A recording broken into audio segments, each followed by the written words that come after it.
y 1000 puntos de vista. Vos elegís. El arranque con Maxi Lecky por Radio Sónica. Radio Sónica.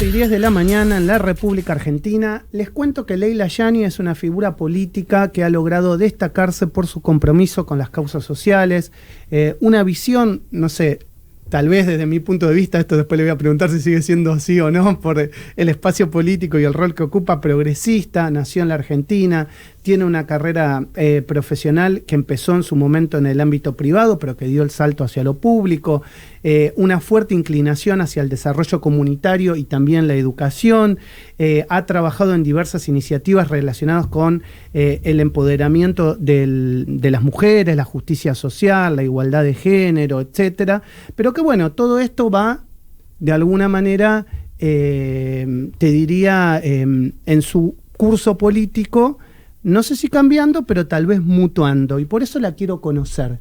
Quiero conocer sus inicios, sus ideas políticas, dónde está parada hoy, su trayectoria, su paso por diferentes partidos.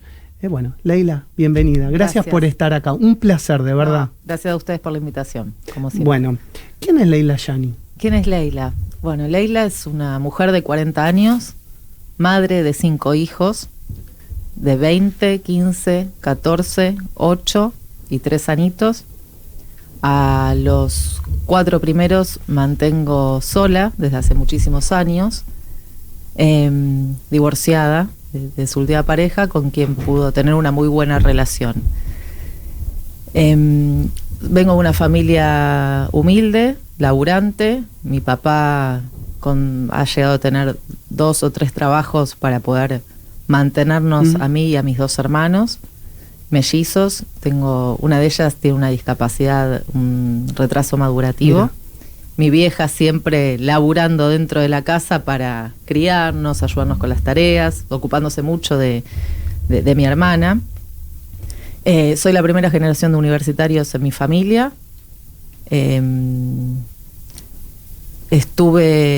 Sufrí violencia por parte del papá de mis 3 primeros hijos durante 9 años. Violencia física, sexual, económica, psicológica, verbal. Bueno, todos los estereotipos de violencia que pueden haber, los sufrí durante 9 años. Esta persona a quien me animé a denunciar recién en el 2020, muchos dirán, vos siendo abogada y demás, ¿cómo no denunciabas? Tuve durante 9 años muchísimo miedo a morir. Lo que le pasa a muchas mujeres. Lo que le pasa a muchas mujeres, también a muchos hombres. Yo soy de la idea de que la violencia no tiene género, sino que la violencia la pueden sufrir hombres, mujeres, niñas, niños. Así todo, siempre continuaba estudiando. Iba a rendir a la facultad muchas veces maquillada para que no me vean los golpes. Me acuerdo en el último parcial de Derecho Penal, un oral, cerrando siempre la materia con 10 y demás, tapada, y el profesor era el año 2007, por ahí. Tenés que denunciar. En aquella ocasión no había tal vez tantas herramientas de protección hacia la víctima, que hoy también dejan mucho que desear, porque un botón antipánico no te va a salvar tu vida. Es cargar a la víctima con la obligación, no la obligación, sino cargar a la víctima con esa carga de decir, viene el agresor, tengo que estar atenta, apretar el botón para ir. Bueno, no va por ahí. Me parece que hay que reformar muchísimo en materia de violencia doméstica. Estamos bastante lejos, pero se están emprendiendo, ¿no?, nuevos proyectos y demás de trabajo integral. Me animé a denunciarlo en el 2020, llegamos a juicio oral en octubre del 23, el tipo libre, y en la segunda audiencia se dio la fuga. Hoy hace 1 año y pico que ya está prófugo. Entonces, manteniendo siempre a los chicos, al entorno familiar, no solo económicamente, sino emocionalmente, psicológicamente, bueno, siendo esa mamá leona y figura en el hogar que te transformas en varón y mujer a la vez, ¿no? A mí me interesa muchísimo esto que me estás contando porque, digamos, te pinta en relación a por qué seguramente ingresaste a la militancia política, o sea, qué te movilizó o qué te llevó, siendo abogada, a ingresar a la política. Contame un poquito sobre eso. Te cuento. Yo la primera vez que estoy militando es ahora dentro de La Libertad Avanza y este paso que quise dar de salir del escritorio al territorio. Lo que me movilizó a dar esa batalla en la calle fueron todas las denuncias de los sectores más postergados en función de que habían sido vulnerados, hostigados, acosados con el plan Potenciar Trabajo, en donde eran amenazados, obligados a marchar. Fueron tantos los casos y tantas denuncias que no solo leí, sino que venía gente al edificio donde yo ejercía como subsecretaria legal, que es empatizar de tal manera, decir, a esta gente alguien los tiene que ayudar desde otro lugar y dar la lucha que merecen, ¿no? Para que puedan hacer esa lucha visible de alguna manera. Eso fue lo que me movilizó a dar esa batalla territorial y cultural que de la que tanta habla de hecho te hiciste públicamente conocida para mucha gente con la pelea con Juan Grabois, ¿no? Fue tanta la indignación, la impotencia, la bronca que sentía en esa audiencia, que además de las chicanas y las provocaciones que Grabois permanentemente durante el transcurso de la audiencia hacía, terminó la audiencia y salí a encararlo por lo que me dice: a vos porque nunca te faltó la leche, bastante desubicado. Y fui como la voz de todos aquellos que denunciaban, ¿no? Y que si tenían la posibilidad de tenerlo a cara, le podían transmitir lo que realmente era. Si vos lo mirás hoy a la distancia, ¿por qué luchaba? ¿O por qué en esa audiencia? ¿Por qué lucha Juan Grabois? ¿Porque tiene una ideología diferente a la tuya? ¿O porque en realidad detrás de todo siempre hay una caja? No, Juan Grabois claramente luchaba por su negocio, porque se dio cuenta tanto él como Pérsico, Beliboni y un montón de dirigentes sociales y también exfuncionarios nacionales que estaban perdiendo no solo caja económica, sino poder de dominación sobre estos sectores a los que ellos permanentemente manipulaban. Han ejercido violencia de todo tipo, violencia física, verbal, psicológica, pero sobre todo yo quiero destacar la manipulación emocional y psicológica que hacían estos militantes del hambre sobre aquellos que nada tienen. Les venden falsas promesas, falsas ilusiones. El que no tiene nada se aferra a la única esperanza de un dirigente social que viene y te dice: vamos a ser libres, voy a luchar. Ahora ponen el coraje se contagia, la lucha. Son todas palabras vacías que carecen de contenido porque nunca les importó el excluido. Nunca han desarrollado ni presentado un proyecto que realmente los incluya sin que haya algo oculto y turbio atrás. ¿Y podemos decir que eso hoy está erradicado en la Argentina o siempre está la posibilidad de que se pueda volver a este esquema? Se ha hecho muchísimo, se los ha desfinanciado, se los fue encerrando a estos militantes del hambre, corriéndolos, dándole la ayuda directa a la gente, pero aún se siguen organizando. En Matanza, en La Ferrere, hace un mes denuncié la agrupación Germán Vive, continúa cobrándoles un abono, ni bien cobran el plan Volver al Trabajo, de 5.000 pesos para la orga. Continúan tomando la asistencia. Cuando vos hablás con los vecinos, que generalmente es gente que no ha podido ir a la escuela ni primaria o secundaria o de muy bajo nivel educativo, siguen teniendo miedo. Me dicen: no, sabés que yo voy al comedor porque ellos me obligan, o voy a la marcha, voy al comedor a cocinar, ¿no? Claro. Porque me bajan el plan. Entonces sentarte, no, nadie te lo va a bajar, pero tienen tanto miedo, los han manejado en función del miedo. El miedo que hace, el miedo paraliza. Miedo paraliza. ¿Sabés qué? Es re importante esto que estás diciendo para contarle a la gente. Uno tiene como en el imaginario colectivo, mucha gente piensa que el recorte o la motosierra pasó por todos lados, inclusive que pasó en planes sociales, que pasó en asistencia, o sea que por algo, digamos, tenemos este superávit financiero, económico, del que tanto habla el presidente. ¿Eso es así?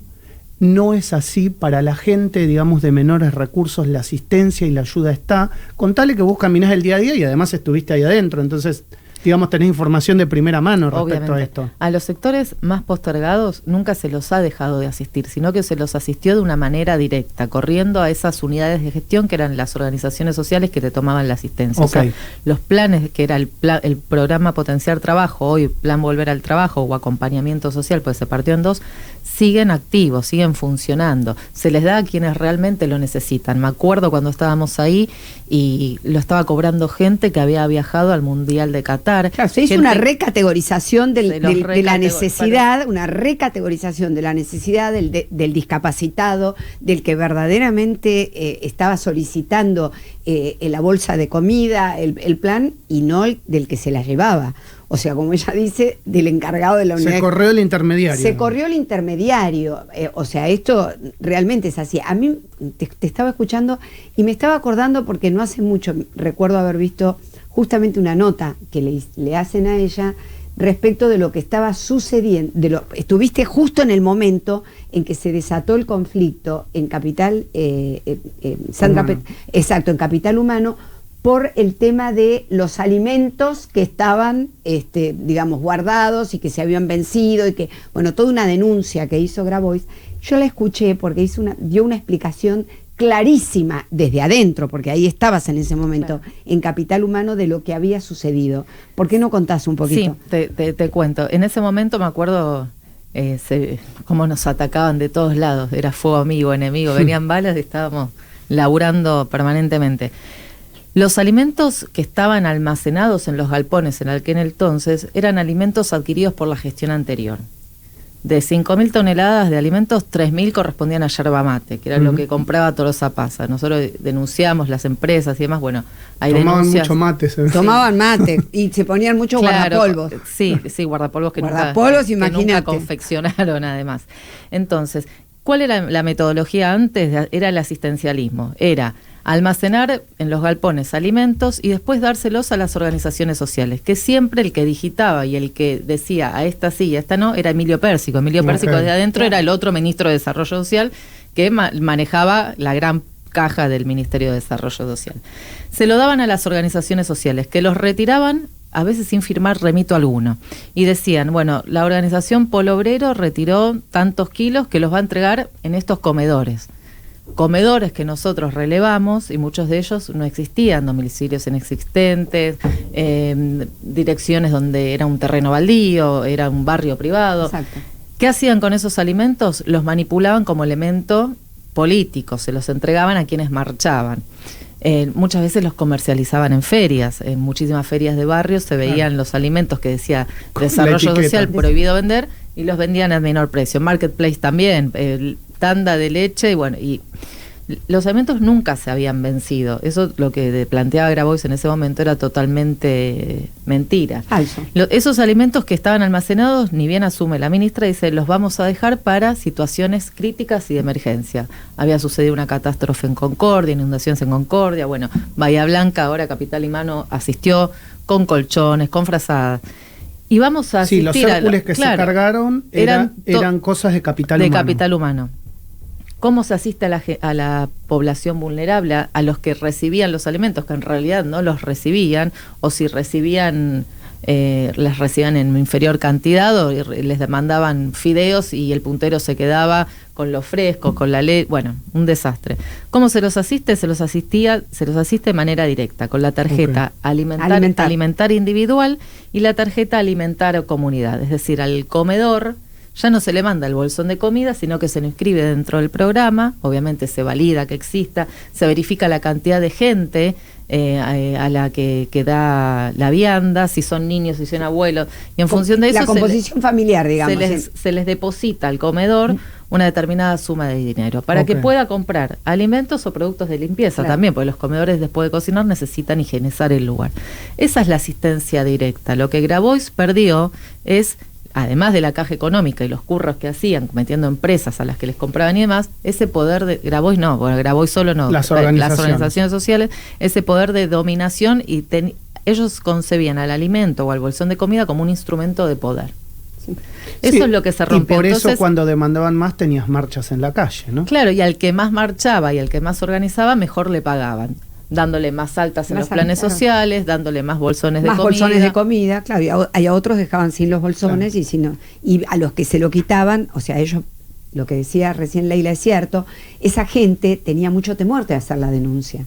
En un momento vino una denuncia muy grande, que fue la del fiscal Policita, Claro. a la que en principio Casanelo se resistió bastante, como a darle lugar a la denuncia, y Policita insistió, porque realmente había mucha gente que denunciaba lo que le estaba pasando con los bolsones. ¿Y tenés esperanza que esas causas avancen, que se Sí, llegue al fondo, que se obviamente llegue a que una sí. sentencia, la verdad? Sí, la causa ejemplar, la causa modelo va a ser donde Beliboni, la que está la de Beliboni Beliboni. procesado y 16 integrantes del Polo Obrero Más.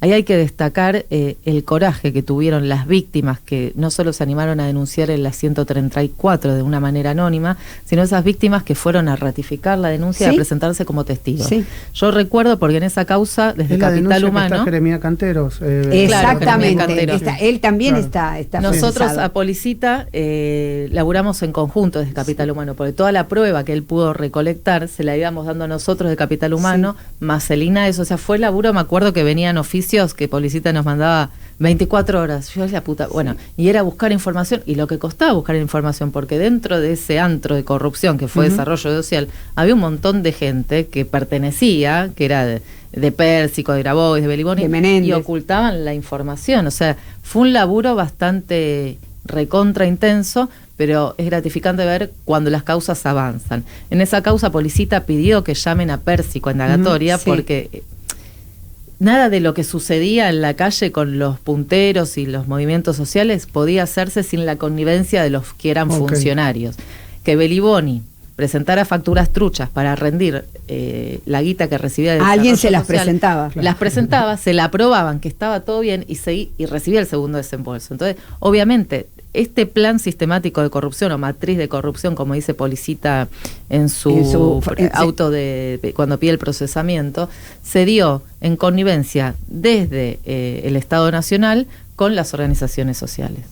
Con todo esto que hiciste, yo me pregunto, y uno va viendo, digamos, que ese desarrollo ha salido en los medios y que también, digamos, parte del gobierno se sube, digamos, a esto como un éxito, porque, digamos, está de alguna manera sacando cosas que parte de los votantes veían muy mal. Entonces, ¿por qué te fuiste de ahí? ¿Por qué no seguiste con esto? ¿Qué te llevó a decir, me voy del escritorio y paso a la militancia? Es que era hiper necesario en este momento de nuestro país meterse en el barro. Javier Milei, cuando presentó su libro el año pasado en mayo, fue muy claro, dijo, hay que meterse en el barro y dar esa batalla cultural hablando codo a codo con el vecino. Del otro lado tenés al kirchnerismo y a la izquierda. Militancia territorial, eso que sabe muy bien el peronismo. Totalmente. Digamos. Del otro lado tenés al kirchnerismo y a la izquierda que en 2 minutos se organizan y si vos no te metés y hablás con la gente, no te vas a enterar nunca que, por ejemplo, todavía lo siguen obligando a marchar. No te vas a enterar nunca de que viven en condiciones indignas y ellos creen que son únicamente merecedores de un plan social. Ellos creen únicamente que en Matanza tienen que votar a Espinosa porque es lo único que conocen, o Espinosa o Magario. Claro. Entonces es necesario dar esa batalla y mostrar y visibilizar cómo está la provincia de Buenos Aires, que es el distrito en donde yo le pedí a Javier trabajar. El pedido, o sea, fue mío, me abrazaron y me dijeron, andá, caminá, da esa batalla que estuviste dando desde el escritorio, bueno, ahora en el territorio. Es importante para que no nos coman y sigan destruyendo el país. Ok, ¿Y cómo te ves en estas elecciones? ¿Dónde te gustaría estar? Yo voy a estar donde Javier Milei me pida que esté. Hoy estoy abocada caminando la tercera sección electoral, particularmente en Matanza. Lo que sí te puedo decir es que en el 27 voy a dejar mi huella en Matanza, cueste lo que cueste. Los matanceros tienen que ser liberados y la Matanza tiene que ser esa cuna de producción y del progreso que motorice toda la Argentina. En Matanza tenés una provincia más, tenés clases sociales polarizadas, tenés todos los conflictos de habido y por haber, que haciendo una buena gestión, laburando y sacando a esa provincia dentro de la provincia de Buenos Aires, Argentina puede repuntar y tomar a Matanza como un modelo económico y social a seguir. Interesante esto que nos estás contando. Yo siempre trato de mirar a la Leila en 20 años, en 30 años. Sí. ¿Qué te gustaría? ¿A los 70? ¿Qué te gustaría contarle a tus nietos? ¿Qué hiciste? Me gustaría contarle a mis nietos, me gustaría decirles que no hay imposibles, que con esfuerzo, perseverancia, todo se logra, que nunca se callen, que no tengan miedo, que no se vendan por la guita fácil o por una cuestión de comodidad, sino que luchen por sus ideales, que sean quienes quieren ser, que no les impongan ni qué estudiar, ni qué decir, ni qué no decir, que amen al prójimo, que lo cuiden, que se amen y se respeten. Uh-huh. Leila Yani, gracias por venir a te voy a decir, Sónica. el 2 de mayo presento mi libro. Buenísimo. En la Feria del Libro, que habla de esto, de todo el entramado de corrupción y de opresión que gestaron las organizaciones sociales en los últimos 20 años de nuestro país. Y te voy a con dar... la editorial Galerna. Ahí va, alguno de nosotros Sí, va a estar, nosotros vamos a ir. Obviamente, van a estar invitados. Te voy a hacer un mimo de oyentes que me están escribiendo acerca de lo maravilloso de escucharte en esta entrevista. Ay, gracias. Un mimo. Leila Yani en la mañana de Radio Sónica. Gracias por venir. A ustedes, un placer. Un placer. Ya venimos, tenemos mucha más información hasta las 12 del mediodía en la mañana del arranque. Estás escuchando El Arranque. Programa nominado a los Martín Fierro Digital 2022 como mejor programa de interés general por Radio Sónica, la radio más escuchada de Internet.